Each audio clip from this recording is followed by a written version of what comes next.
The educational tool that I chose to explain is Google Slides. Now, there are many benefits of using Google Slides in the classroom, whether you are in an English class or you are in a history class or even a computer class. It's very good to help you with presentation.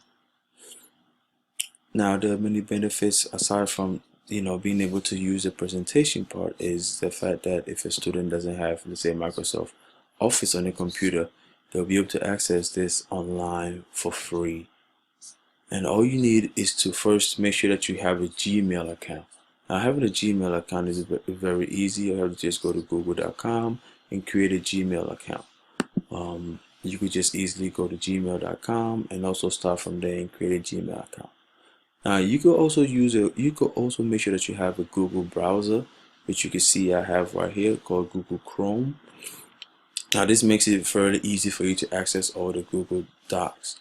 But if you don't have a Google browser, there's also different ways in which you'll be able to access it, whether you're using Opera or Firefox. I'll be using Opera browser in this case.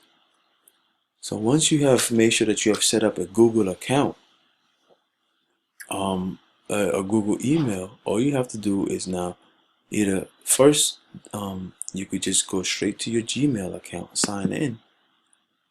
Alright, and right next to your name you see the app icon.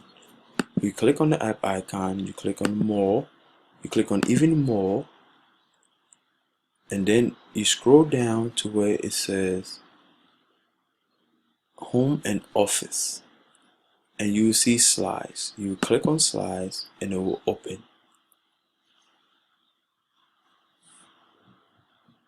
Now this is what you would do if you don't use the Google Chrome.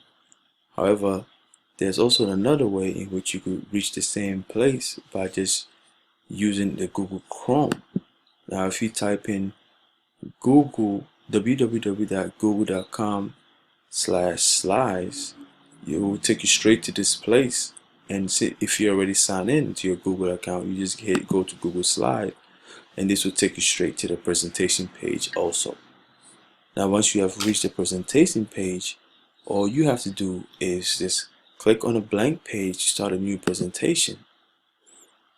Give it a while for it to load, and this is it right here. I know most of you guys have seen PowerPoint.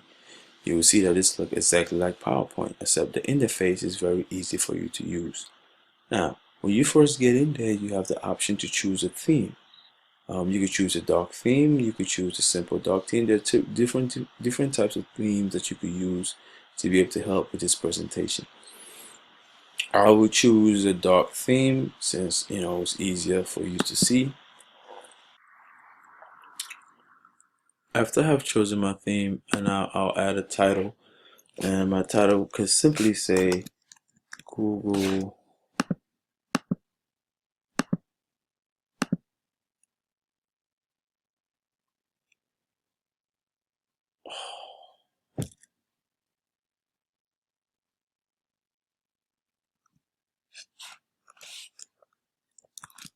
Slide.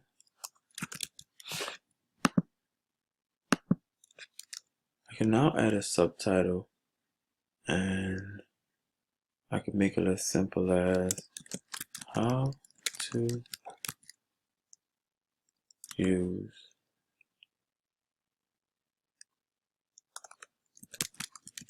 Google Slide.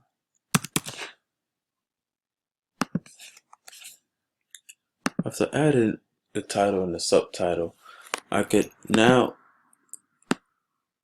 be able to manipulate it in how I want to. I can make the size bigger, make the font larger,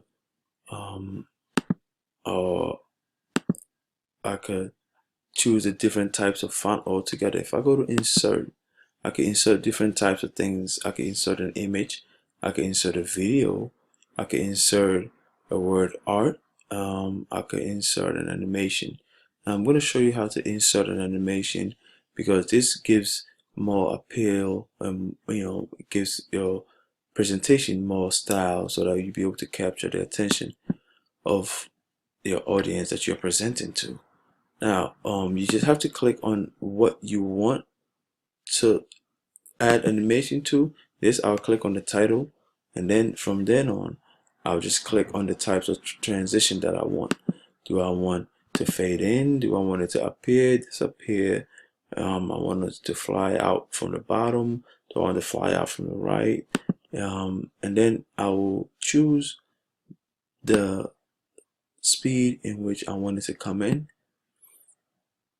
and I'll do the same thing to the subtitle, which I'll then figure out what I wanted to do the same thing, the speed, what I wanted to appear, disappear, fade in, fade out.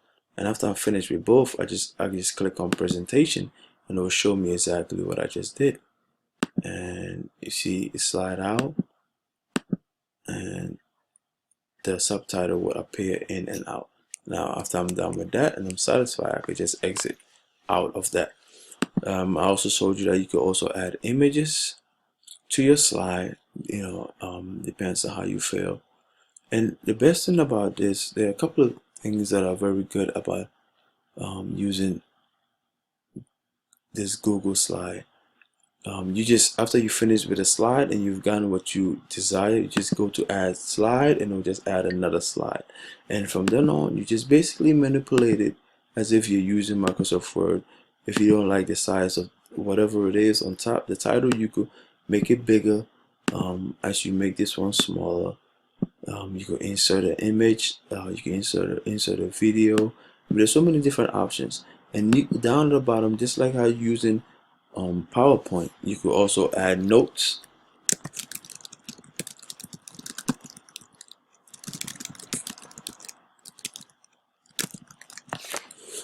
As you are presenting, you'll be able to see these little notes at the bottom that will help you be able to speak or to be able to say your presentation. Now you can manipulate each tab unique by itself. All you have to do is just use all these different themes or these different transition that you have.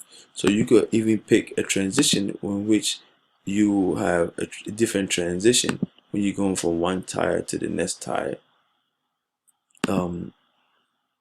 All these are great tools, the same tools you will find in PowerPoint, but obviously over here is completely free, and you don't have to worry about paying for Microsoft Office. Now when you finish, you can also download the slide, you can import it, and one of the best things about this is for a group project, it's very easy for you to be able to share it with your group. Now all they have to do is just make sure that they have a Gmail account also. And as you can see on the top, I don't know whether you guys were paying attention, but every time I type in, everything is always saved automatically, and I don't have to worry about continuously clicking on save. If I forget to save anything, it automatically saves, and I don't have to worry about it. I mean, aside from that, this is one of the best tools to use. You could easily download it straight to your computer and how you want it. You could download it if you're able to use it on Microsoft Office, and you can even use it, you can make offline changes, which means that you don't have to necessarily be online to make the changes. However, once you go online, then everything will be saved automatically. But aside from that, it's one of the best tools that can be used in a classroom, especially for students that are not able to afford Microsoft Office. Or if you're doing a group project and you like to make sure that everybody is working on this project at the same time, you can easily share it with everybody, and everybody can add their input in it without having to worry about making sure that you meet all the time if you don't have the time to be able to meet. But the tools are endless over here. I mean, once you finish, you could do your grammar search to make sure that everything is right. And basically all the tools that you will find in Microsoft PowerPoint, you'll be able to find it in here. And once you use it, you'll find out it's one of the easiest things to use, especially in a group project, as I've mentioned before.